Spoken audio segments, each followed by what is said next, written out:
Hey everyone, thanks for watching. I have a show that a lot of you have been asking for. I brought an expert in the mortgage industry, somebody who owns a company that does mortgages, both owner-occupied and investor. So let's welcome Tristan Purcell to the show. How you doing this morning, Tristan? Hey, I'm good. Doing great, Michael. Thank you.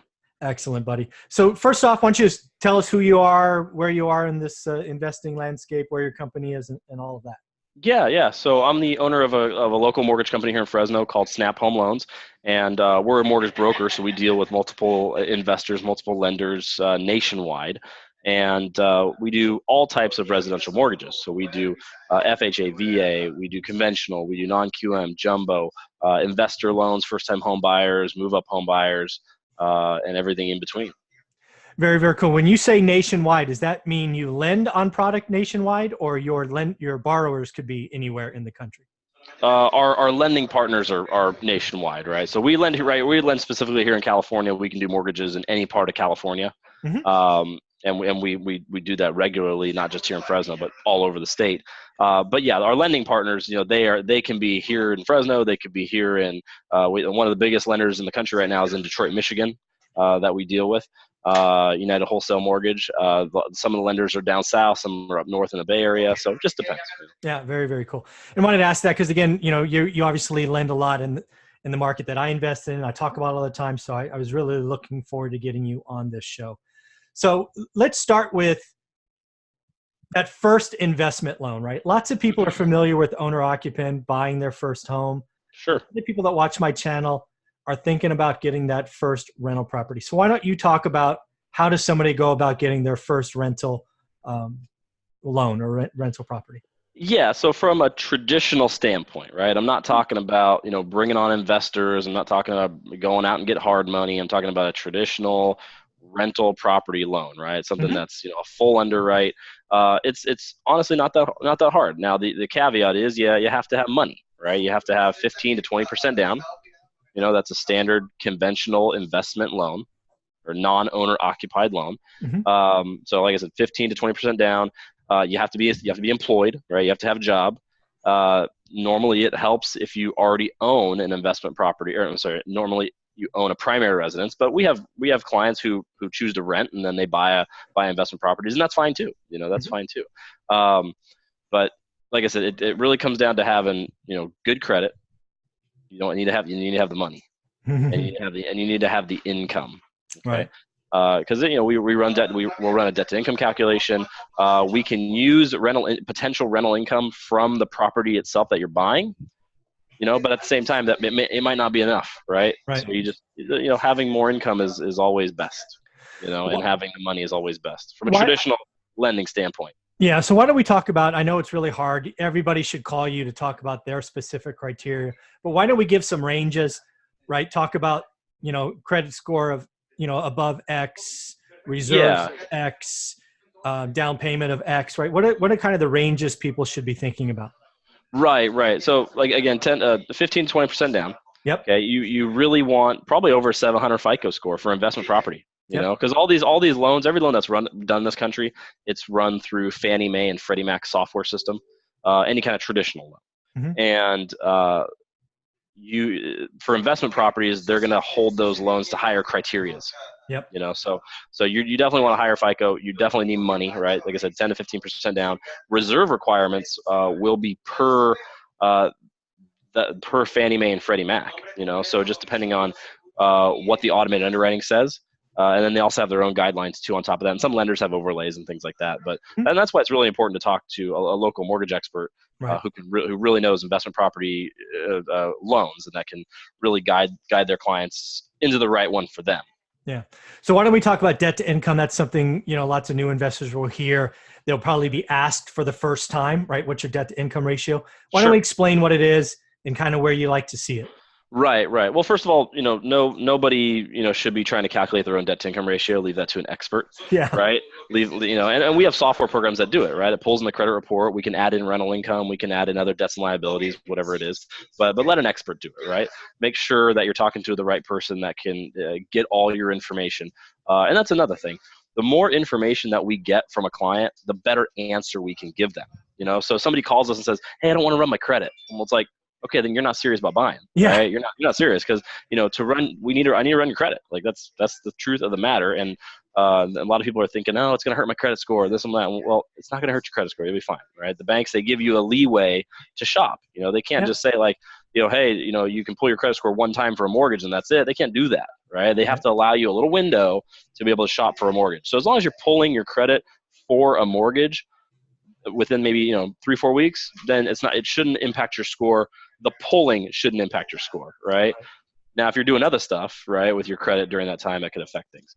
But getting back to debt to income ratio, we can run debt to income ratios, all the way up to 50% for conventional loans. For investment loans, it's probably going to be a little lower, just because they're going to want, like I said, they hold those loans to a higher criteria, higher standard.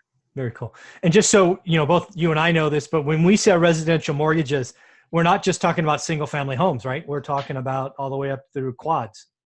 Correct. Yeah. We can do investment properties up to 4 units, right? In terms of a traditional conventional loan. Once you get above 4 units, it's considered a commercial property, whole different ballgame, right? A whole different.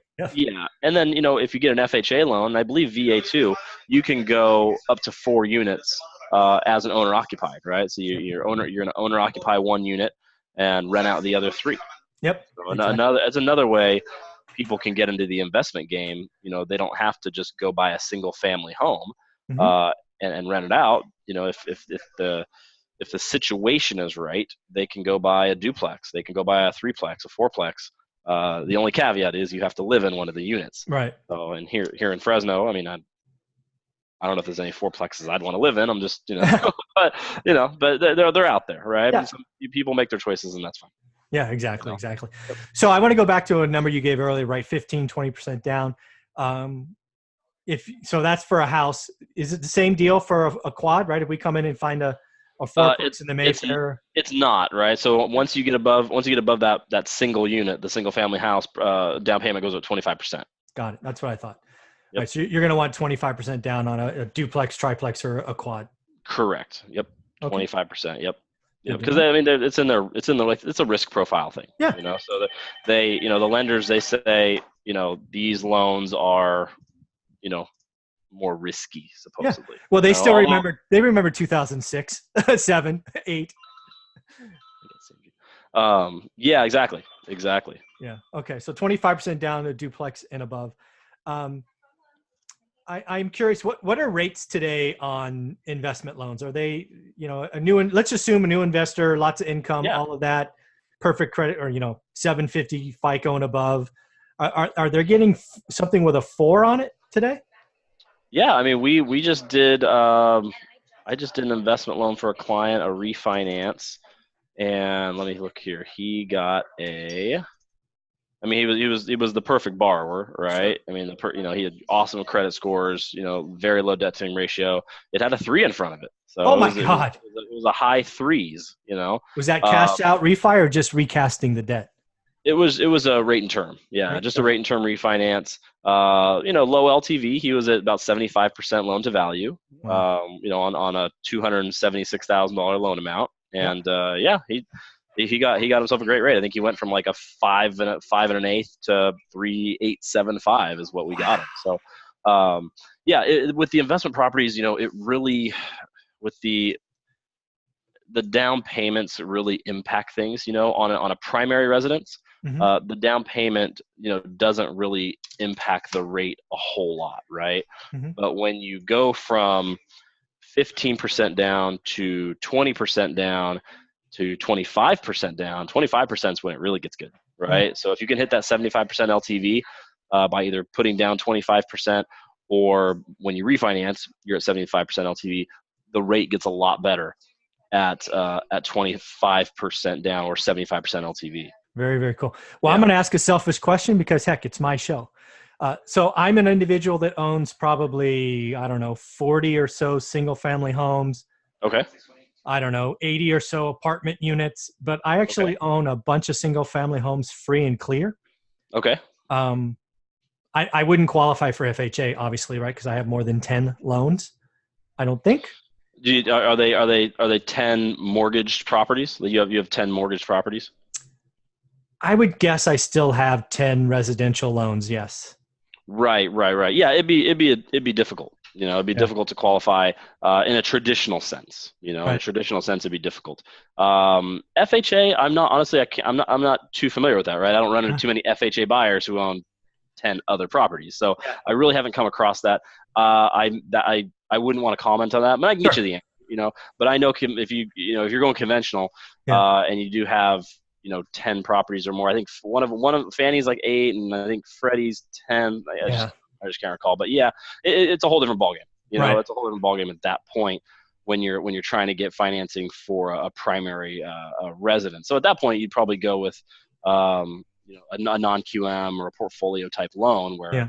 they really wouldn't they Yeah. really wouldn't care so much. So let's talk about that. So, okay. So let's talk about a non-QM, obviously non-qualified mortgage. Want to define that for the audience because they probably don't know that acronym. Right. Go ahead. Define what it is. Right. It's one variable that doesn't meet FHA standards and all that. Yeah. It's basically any loan that's sort of outside the realm of traditional financing. It's loans that are generally they're large. Non-QM is sort of, you generally get to non-QM when you're above county loan limits. Mm-hmm. That would be a non-QM loan or a non-conforming loan. Also, if you're doing kind of a specialty type loan, maybe you're doing a bank statement loan. So you have a self-employed borrower and you're generating their income from a bank statement, Mm-hmm. or a P&L or something like that, a certified P&L by an accountant. Or if it's a loan that I think you had mentioned earlier in the show, where they're just giving you the loan based on maybe your credit scores and then the cash flow of the property. That would be considered a non-QM loan, or even at that point a commercial loan. Right. Depending on the property. So yeah, that's kind of a non-QM. Anything outside the realm of sort of traditional financing. Yeah, basically FHA, traditional financing, it's a very defined box. And if Right. you're in the box on all criteria, you're good. But Yeah. if you're not on one variable, right, it goes non-QM. And really what that means is higher rates, more underwriting. Potentially, yeah. Higher rates, potentially higher rates. Definitely those types of loans, in my experience, are really under a microscope. Yeah. I mean, most loans are sort of under a microscope regardless. But the loans that I've experienced in terms of non-QM or non-traditional mortgages, I mean, they're picking at everything, right? They're pulling at every single thread, trying to figure out, what's going on with the mortgage. If there's anything they're missing, I mean, they're going through the whole thing. I mean, it's very, very microscopic. Yeah, and then let's talk about portfolio loans. That was another thing we talked about that I want, we should at least define for people what that is. Yeah, it's a kind of a blanket way of saying, the bank is supposedly lending their own money, right? And they're going to hold on to the loan.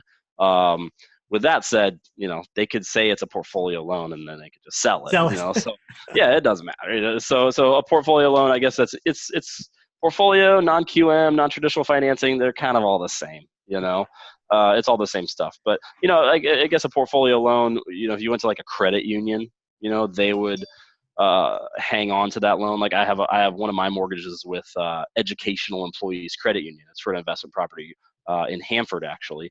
And I got that mortgage. What year is it? I got that mortgage 6 years ago, and I still pay EECU. So, Okay. So yeah, if you're credit unions, they'll hang on to them, but at the end of the day, like they could sell it too.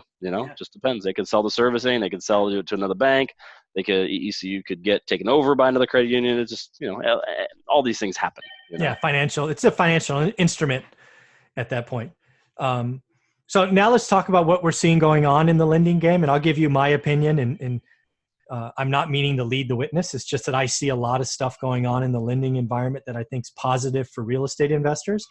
First off, I think rates are, we just talked about it, right? An investor got something with a 3 on it, right? Right. I was buying stuff back in 2003 with a 7 on it. Oh, wow. So, to think about rates being this low, have you ever done an investment loan with a 3 on it before? This year is probably one of the first years, right? Yeah, that we've done these types of loans. Yeah, yep. Normally they're 4s, 5s. A few years ago they were 6s. Yeah, exactly. So is it if the Fed goes on a rate cutting string, could you fathom real estate investors getting a loan with a 2 on it? Could you squint your eyes and see that as possible, or is a 3 probably? It's possible, right? I mean, Cool. I did if it's possible for a primary, right? It's possible for an investment. I had a 15 the house I just sold. I had a 15-year mortgage on it, 2.5%. Wow. And I did that loan. Yeah, I did that loan. I did that loan for myself. I don't know, 3 years ago. It was 3 years ago. So yeah, but it was a primary residence, but it's possible, right? It's Okay. definitely possible. All right. Yeah, Yeah, because I yeah. think I this mean, is. Go I ahead. could tell you right now, probably. Let me see. I can probably price it out and see if we can get even close to two. It's Wow. very, very possible. We keep on going. Yeah. Yeah. So where I'm going with this is I'm under the this is my thesis is I believe that real estate investors are going to be able between now and the end of 2020 lock in the cheapest 30-year money in a generation at least, right? And it's going to be low threes, high twos is what I'm Right, thinking. right. I mean, you got to make the argument like how low can it go, right? Yes. And it's like at the end of the, yeah, I mean, how low can it get? How low can it get before they just start, you know, it just stops being profitable, Right. right? Exactly. I don't know, but yeah, I mean, I mean, obviously people say historically, everything's pretty low, Yeah. and then they said that 4 years ago too. Well, yeah, So, 4 years ago they had a low five or a high four on them. right, and everybody's saying historically they're low, Yeah. So that's the same thing now, Yeah. But sure, can we go lower? Sure, Yeah. why not? But it can't go. I mean, I could see it having a two, but could I see it having a one? Oh my God. I mean, I think I'd be afraid if that ever happened. Right, right. Yeah, I don't know. It's a 30-year good money question. with a one on it. Oof, that's It's a pretty good scary. question. It's a good question. Yes. I mean, you think back. You talk to the people that are older than I am. They're like, hey, back in the '80s, my mortgage was 12% or something like Yeah. that. So, 12s. Yeah, well, exactly. if it can have a 12 in front of it, it can have one in front of it, right? Yeah, So, that's true. Yeah. So I think, so my thesis is rates are low and I think they're going to get lower through 2020. So that's what I'm well, thinking. let's keep our fingers crossed. So here's the other thing, and this is, you're going to be able to figure this out. I am under the impression that getting a real estate investment loan Hmm. is easier now than it was 3 years ago. And I think it will be easier still next year Okay. because banks have to make profits. And I think owner occupants are going to, back off buying because the economy could get slower. Does that Right, right. tie with what you're seeing? Yeah, I mean, well, from my perspective, I think you're kind of spot on with your thesis for that. But from my perspective, I think you're gonna get a good history in the past. I don't know, when was the downturn? 10 years ago, right? Or 10 Yeah. years, 10 years. Um, you're gonna start getting a history of these investment loans, right? That have been people are putting 15, 20, 25% down, and they're probably performing very well, Oh if I yeah, had to for guess, sure. right? They're probably performing very well. Um, they are.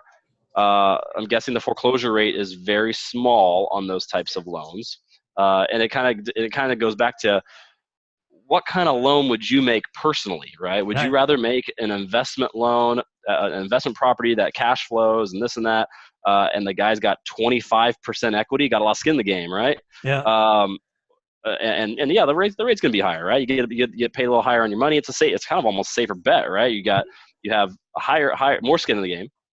You have a higher interest rate, so it's better for the investor, or better for you as the lender, um, as opposed to somebody who's getting an FHA loan, or a conventional loan, 3% down. They're living in the house. Their debt to income ratio could be maxed out. Like, as an investor, what sounds safer to you?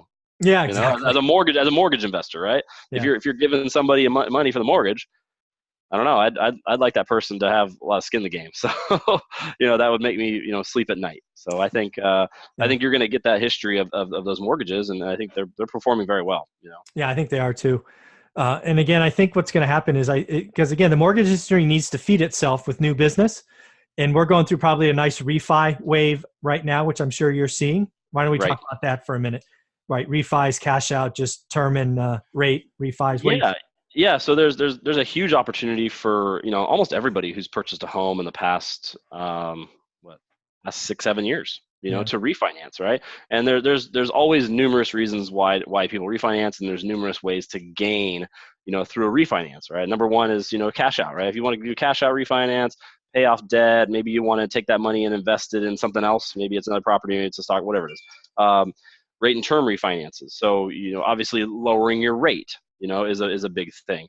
One thing to look out for on refinances, though, is a lot of people, say they've been in their mortgage 4 years, right? And they're like, well, I really just want the lowest payment. Okay, well, the lowest payment is, yeah, we can drop your rate, maybe get rid of your mortgage insurance, but you're going to go back to a 30-year mortgage. Right. So so in the grand scheme of things, are you really saving, right? Are you really saving, money? Yeah, you're saving money monthly, right? But because you're going back to 30-year mortgage, it's something to think about. Yeah, no, I totally agree.